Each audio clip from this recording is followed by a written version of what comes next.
Ito ba talaga ang Pilipinas? Ang pambihirang kwento ng tatlong babaeng Arabo na napamahal sa isang bansang hindi inaasahan. Nasa Pilipinas na ba talaga tayo para sa tatlong babaeng mag-aaral sa kolehiyo mula sa Arabia ang kanilang pinakahihintay na paglalakbay?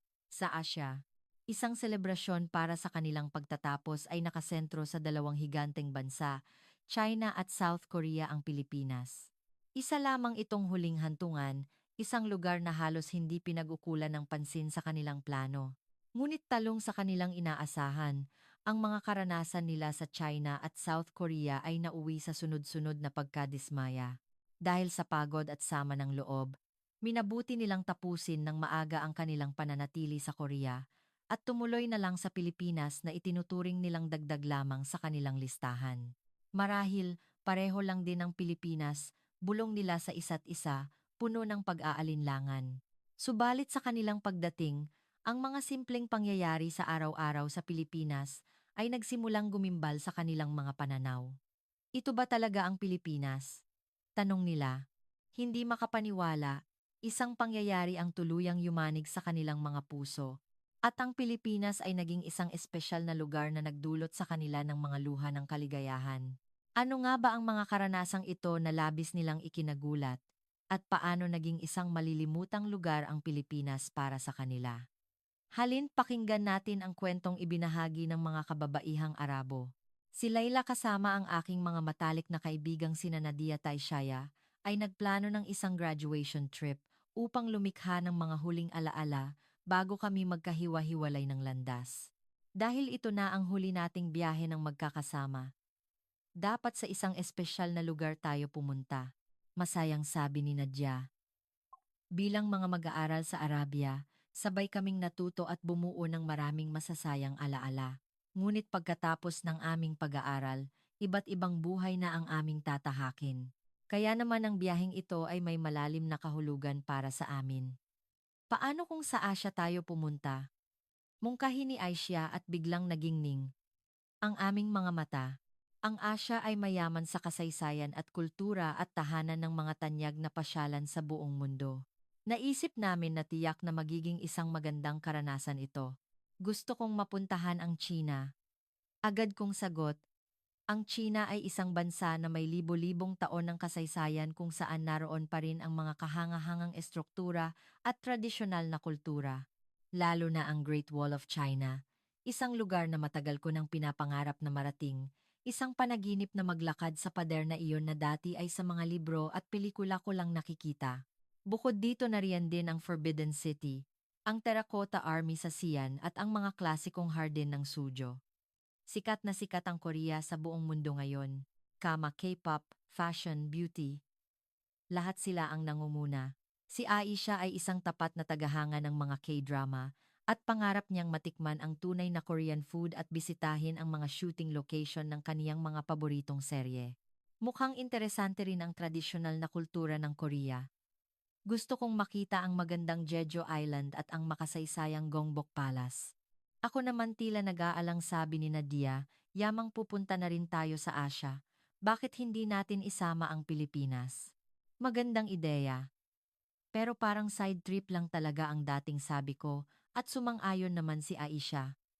Oo nga, ang alam ko lang sa Pilipinas ay mga night market at street food.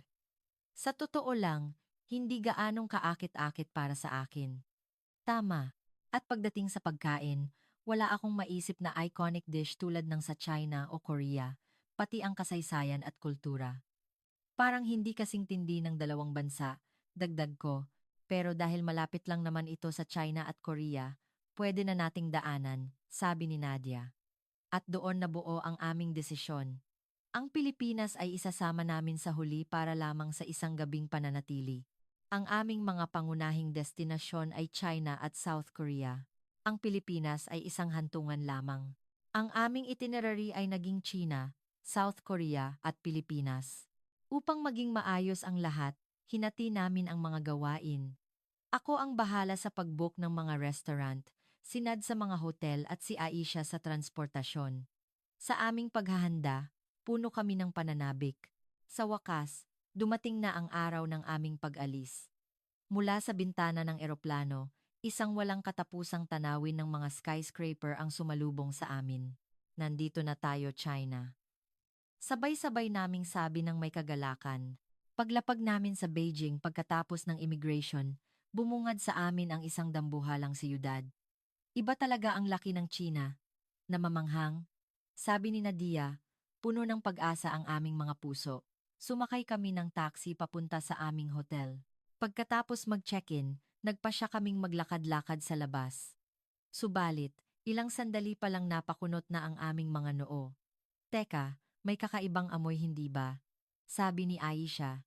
Habang tinatakpan ang kanyang ilong, isang kakaibang halimuyak ang bumabalot sa buong lungsod, isang pinaghalong amoy ng basura at malansang isda. Sa gilid ng kalsada, nagtambak ang mga supot ng basura at ang masangsang na amoy ay dala ng hangin. Gusto ko sanang maglakad pero hindi ko na kaya. Buntong hininga ni Nadia. Bumalik na lang kami agad sa hotel. Ang maamoy at siksikang kapaligiran ay nagbigay sa amin ng unang pahiwatig na iba ang China sa aming inaasahan. Kinabukasan para marating ang pinapangarap naming Great Wall, sumakay kami sa high-speed train ng China. Sinasabing ito raw ay gumagamit ng pinakamodernong teknolohiya sa mundo bago pa kami umalis. Sinasabi na namin mas mabilis pa raw ito kaysa sa mga tren sa ibang bansa. Ngunit pagdating namin sa istasyon, ang aming pananabik ay biglang naglaho. Uno ng tao ang platform at walang pumipila. Nang dumating ang tren, nagunahan ang lahat sa pagsakay. Nang sa wakas ay makahanap kami ng upuan at makahinga ng maluwag, isang masangsang na amoy sa loob ng bagon ang sumakal sa amin. Sa paligid ng aming upuan, nagkalat ang mga tira-tirang pagkain, mga basyong bote, at mayroon pang mga tinik ng isda. Sa pasilyo may isang lalaking walang pakundang naninigarilyo. Sa likuran namin, isang bata ang nakasapatos na tumatalon-talon sa upuan. Ang katabi naman naming lalaki ay napakalakas kung makipag-usap sa telepono. Ito ba ang pinakamodernong high-speed train sa mundo? Nagkatinginan kami hindi makapagsalita. Ang pagkakaiba sa public etiquette ay nakalilito. Tiniis na lang namin ang mahabang biyahe patungo sa aming destinasyon. Nang marating namin ang Great Wall, totoo ngang kahanga-hanga ang tanawin mula sa tuktok. Ang dambuhalang estrukturang may libo-libong taon ng kasaysayan ay pansamantalang nagpahangga sa amin. Ngunit ang aming pagkamangha ay madaling napawi dahil sa dami ng mga turistang malalakas mag-usap at mga basurang nagkalat kung saan-saan. Mahirap kumuha ng litrato dahil sa dami ng tao. Ang mas malala pa, ang mga lokal na turista ay titig na titig sa amin at bigla na lang kaming kinukuhanan ng litrato para kaming mga kakaibang hayop sa isang zoo. Suko na ako sa China. Mahinang bulong ni Aishaya. Napuno ng malaking pagkadismaya ang aming mga puso dahil sa agwat ng aming inaasahan. At ng realidad, ang China na nakita namin sa mga libro at pelikula ay malayong malayo sa aming naranasan. Pero tiyak na iba sa South Korea, ang sabi ni Nadia na nagbigay sa amin ng kaunting pag-asa. Kahit masama ang karanasan namin sa China, ang South Korea ay ibang bansa. Sa aming nakikita sa Kamas at K-pop, ang mga Koreano ay magagalang at disiplinado. Baka ang Korea ang dream destination natin. Punong-puno ng pag-asa si Aisha para sa kanyang K-pop pilgrimage. Pagdating namin sa South Korea, ang syudad ay maliwanag at masigla kahit saan kalumingon. May mga poster at merchandise ng K-pop. Ang malinis na kalye ay lalong nagpataas ng aming pananabik. Wow! Parang nasa mundo ng kama. Masayang sabi ni Aisha habang kumukuha ng mga litrato. Ngunit ang kasiyahang iyon ay hindi nagtagal. Para matikman ang tunay na Korean food, sumakay kami ng taxi papunta sa isang sikat na restaurant nang sabihin namin sa driver ang pangalan ng lugar. Nakangiti siyang nagtanong kung mga turista kami. Opo, excited na po kaming matikman ang Korean food. Sagot ni Aisha. Hindi namin namalayan ang tunay na intensyon sa likod ng ngiti ng driver pagdating sa restaurant. Isang napakataas na halaga. Ang nasa metro ng taxi. Malinaw na inikot kami at siningil ng tourist rate giit ng driver na normal lang daw iyon kaya wala kaming nagawa kundi magbayad. Habang pinipigilan ang aming inis, pumasok kami sa restaurant kung saan masaya kaming binati ng mga staff. Ngunit nang sabihin naming gusto naming umorder ng halal na pagkain, biglang nagbago ang kanilang pakikitungo. Hindi kayo kakain ng samgupsal? Anong silbi ng pagpunta nyo sa Korea? Tikman nyo. Masarap ito. Lahat ng Koreano ito ang kinakain. Para bang isang malaking kasalanan. Ang aming sinabi. Kahit ipinaliwanag namin ng maayos ang aming mga dahilan, dahil sa relihiyon, pilit pa rin nilang iniaalok ang baboy. Hindi man lang nila sinubukang unawain ang aming kultura at paniniwala na saktan kami sa kanilang pag-uugali. Sa huli, tumuko kami at nagpasang umalis. Ngunit bago kami makalabas, isang hindi kapananiwalang bagay ang nangyari. Sinisingil kami para sa pagkaing hindi naman namin inorder. Nagbibiro ba kayo? Hindi kami magbabayad. Hinding-hindi na kami babalik dito. Galit na sabi ni Aisha at lumabas ng pinto. Paglabas namin, biglang umiyak si Nadia. Pagod na ako. Ito pa naman ang pinakahihintay ko. Ang kanyang mga luha ay lalong nagpabigat sa aming damdamin. Sumakay kami sa high-speed train ng Korea, patungo sa aming susunod na destinasyon. Ngunit nagpatuloy ang pagkadismaya. May mga basura sa paligid ng upuan. May mga taong natutulog sa pasilyo ng nakahubad ng sapatos. At may mga kabataang malakas magpatugtog ng K-pop nang walang earphones. Muli, nasaktan kami sa kakulangan ng public etiquette bakit walang sumasaway sa kanila. Ang ingay sa loob ng bagon ay nakadaragdag sa aming stress. Marahil, pareho lang din ang Pilipinas. Pagod na, sabi ni Aisha. Sa puntong iyon, tuluyan nang naglaho ang aming pananabik para sa Asian trip na ito. Ang natira na lang ay isang malalim na buntong hininga. Pagod na kami. Wala na kaming kahit anong inaasahan para sa huli naming destinasyon ang Pilipinas. Dahil sa tindi ng aming mga pagkadismaya, natatakot na kaming umasa muli. Siguradong madumi rin ang mga kalye doon. At maingay ang mga tao walang modos. Sabi namin sa isa't isa, ganoon ang nasa isip namin nang dumating kami sa Pilipinas. Ngunit pagbaba pa lang namin ng eroplano at pagtapak sa loob ng airport, may naramdaman kaming kakaiba. Una, nagulat kami sa hindi kapanipaniwalang kalinisan ng Ninoy Aquino International Airport. Maya, walang kahit isang piraso ng basura. Pagpasok namin sa banyo para itong banyo ng isang mamahaling hotel kumikinang sa kalinisan. Ang mga pader at sahig ay malinis at walang anumang mabahong amoy. Hindi totoo ito. Nasa Pilipinas ba talaga tayo? Hindi makapaniwalang tanong ko sa aking sarili habang nakatingin sa salamin. Bukod dito, lahat ng staff ng airport na aming nadaraanan ay nakangiting tumatango. Welcome to the Philippines. Mabuhay ang simpleng pagbing iyon. Ay ikinagulat namin sa mga naunang bansa kahit ang mga immigration officer ay walang emosyon at masungit, pero dito sa Pilipinas para kaming mga espesyal na panauhin sa waiting area. Lahat ay maayos na pumipila walang sumisigaw. Wala kaming nakitang mga taong nakaupo sa sahig at nakakalat ang mga gamit tulad ng nakita namin sa China at Korea mula sa airport. Nagtungo kami sa aming hotel. Pagdating namin, welcome po. Welcome to our hotel. Bati sa amin ng staff na may magiliw ng ngiti. Ramdam namin sa kanilang ngiti ang taos-pusong pagtanggap. Excuse me po ma'am, kayo po ba ay mga Muslim? Sa Korea, pinagtawanan ang aming paniniwala. Hinihanda namin ang aming sarili sa isa na namang hindi magandang karanasan. Ngunit ngumiti ang staff at ipinaliwanag.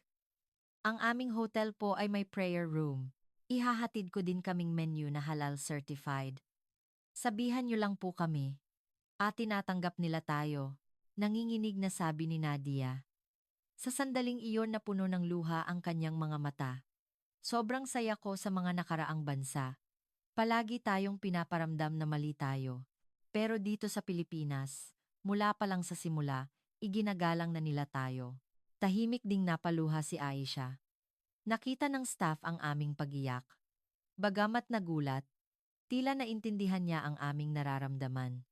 Dahan-dahan niyang iniabot sa amin ang susi ng kwarto. Magpahinga na po muna kayo sa inyong silid. Ang kabaitan ng staff ay nagdulot ng init sa aming mga puso. Ang mga luhang ito ay hindi tulad ng mga luha ng sakit sa China at Korea. Ito ay mga luha ng ginhawa. Dahan-dahang ginagamot ng kabaitan ng Pilipinas ang aming mga sugatang puso. Pagkatapos naming kumalma sa aming kwarto, ngumiti si Nadidya. Nagugutom na ako. Kahit may halal menu sa hotel, nagpa siya kaming lumabas para kumain. Sa totoo lang, hindi pa rin kami lubusang nagtitiwala, kaya hindi kami gaanong umasa sa food culture ng Pilipinas. Sa China, nadismaya kami sa maruruming restaurant at bastos na serbisyo sa Korea. Binaliwala ang aming relihiyon. Kahit saan na lang tayo kumain, sabi namin. Ngunit habang naglalakad may napansin kami.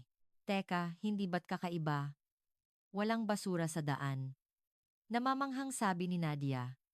Sa China at Korea, normal lang ang mga nagkalat na basura. Pero sa mga kalsada ng Pilipinas kahit isang piraso ng papel ay wala kang makikita, nakahanap kami ng isang halal restaurant. Pagpasok namin, isang nakangiting staff ang sumalubong sa amin. Welcome po. Halal food po ba ang hanap ninyo? Paano nyo nalaman? Tanong namin. Ang restaurant po namin ay naghahanda ng espesyal na menu para po makakain ng panatag ang aming mga Muslim na customer. Mahinahong sagot ng staff. Ipinakita niya sa amin ang menu at detalyadong ipinaliwanag ang bawat putahe. Nanginginig kong sinubo ang isang kutsara ng halal na bulalo. Ang masarap na sabaw at malambot na karne ay tila natunaw sa aking bibig. Napakasarap. Bawat subo ay puno ng kaligayahan. Si Nadia at Ishaya ay kumikinang din ang mga mata habang tinitikman ang kanilang pagkain. Ang hirap na dinanas namin sa pagkain sa Korea ay napalitan ng isang napakadali at masayang karanasan dito.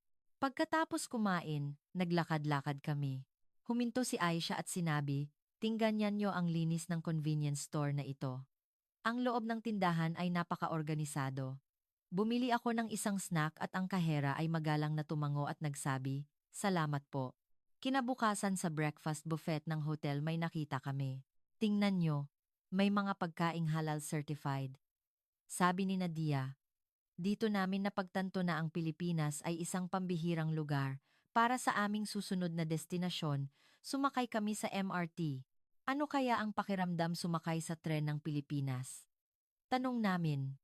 Dahil sa masamang karanasan namin sa China at Korea, may kaunti kaming kaba.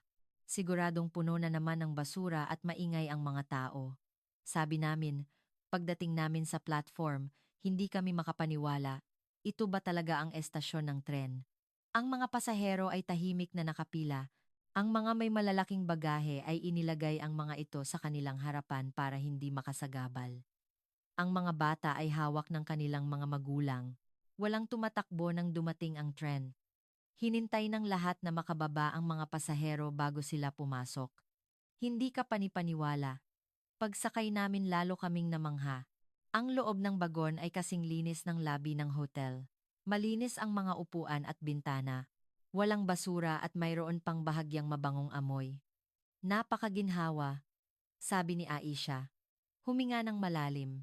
Ang mga pasahero ay tahimik. Ang mga nakikipag-usap sa telepono ay lumilipat sa pagitan ng mga bagon para hindi makaistorbo. Ngayon pakiramdam ko, nagbabakasyon na talaga tayo, sabi ni Nadia habang nakasandal.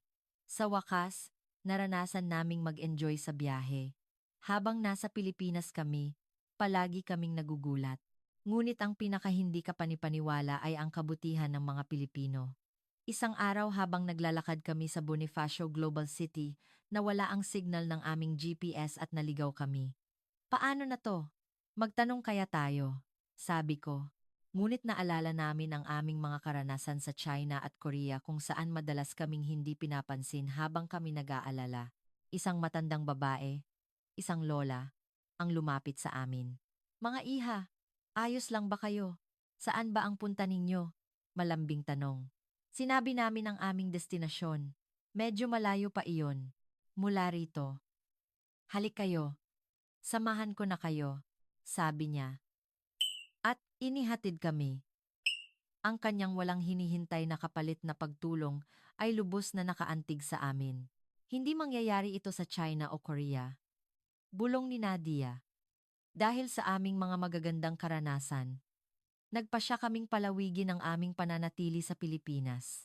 Ngunit nagkaroon ng problema. Fully booked na ang hotel na aming tutuluyan. Sa kabila ng aming pag-aalala, ngumiti lang ang receptionist. Agad siyang tumawag sa kanilang sister hotel at nagpabook para sa amin. Marami po siguro kayong dala. Ipaghahanda ko na po kayo ng taxi. Inasikaso niya ang lahat. Maraming salamat po, sabi namin. Walang anuman po. Bumalik po kayo sa Pilipinas ha. Nakangiti niyang sagot. Naramdaman namin na ang kabaitan ng mga tao rito ay hindi lang dahil sa pagiging magalang kundi dahil sa tunay na pagmamalasakit. Isang araw habang nasa MRT, isang matandang lalaki, isang lolo ang sumakay. Agad akong tumayo para mag-alok ng upuan. Ngunit ang lalaking Pilipino sa tabi ko ay tumayo rin at magiliw na nagsabi, "Dito na lang po kayo." Ako na po ang magbibigay ng upuan. Doon ko napagtanto na sa Pilipinas ang pagiging mabait ay normal. Nang araw ding iyon habang namamasyal may isang bata sa aming harapan ang nakahulog ng isang laruan mula sa kanyang bulsa.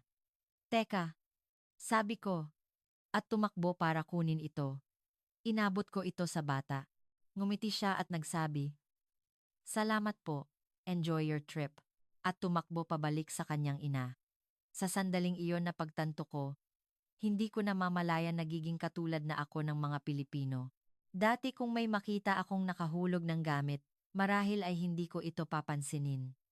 Ngunit ngayon, kusa akong tumutulong. Ang kabaitan ng mga Pilipino ay unti-unting pumapasok sa aming mga puso. Ang mga sugat na natamo namin sa aming biyahe ay unti-unting naghihilom. Bago kami umuwi, umakyat kami sa isang rooftop deck sa BGC para tanawin ang city lights. Biglang nagsalita si Nadia. Teka, hindi ba't ang Pilipinas ay side trip lang dapat? Ang tanawin ng gabi ay parang mga kumikinang nahiyas. Ang kaayusan ng mga gusali at kalsada ay malayong-mayo sa nakita namin sa China. Napangiti ako. Oo nga, pero sa huli ito pala ang naging main at biyahe. Totoo, sa orihinal na plano ang Pilipinas ay isang lugar na dadaan lang. Ngunit ngayon ang lahat ng aming naranasan dito ang naging pinakamahalaga. Malinis saan man kami magpunta. Magiliw ang pagtanggap sa bawat establisimento at walang stress sa pagkain, transportasyon at tirahan. At higit sa lahat, ang kabaitan ng mga Pilipino ang tumatak ng malalim sa aming mga puso. Ang lola na tumulong sa amin, ang hotel staff na umasikaso sa amin, ang mga taong nagbibigay ng upuan sa MRT. Pinuno nila ng init ang aming mga puso. Ayoko nang umuwi, mahinang sabi ni Aisha. Bumalik tayo rito. Sa susunod na taon at bawat taon tayong tatlo. Babalik tayo sa Pilipinas. Mungkahi ko walang pag-aalinlangan. Lahat kami ay sumang-ayon. Sa araw ng aming pag-alis habang nasa airport, nag-usap kami. Pag-uwi natin, mag-aral pa tayo tungkol sa Pilipinas. Gusto kong malaman ang kasaysayan at kultura nila. Oo, sabi ko. At ang kabaitang naramdaman natin dito, ibahagi natin sa mga tao sa paligid natin. Aiban habang umaangat ang eroplano, tinanaw ko mula sa bintana ang papalayo ng tanawin ng Maynila at bumulong. Salamat at nakilala kita, Pilipinas. Ang Pilipinas ay hindi na isang dagdag lamang. Ito ay naging isang espesyal na lugar para sa amin at hindi iyon natapos sa isang biyahe lang. Tinupad namin ang aming pango. Bawat taon bumibisita kami sa Pilipinas. Isang bagong panahon, isang bagong lungsod, isang bagong karanasan. Habang mas nakikilala namin ito, mas lalo kaming nabibighani. Ang tagsibol sa Baguio, ang tag-init sa mga beach ng Palawan, ang taglagas sa malamig na klima ng Tagaytay, ang taglamig na pag-relax sa mga hot spring, at ang unang damdamin ng paghanga na aming naramdaman ay nananatiling kumikinang sa aming mga puso. Hanggang ngayon, M.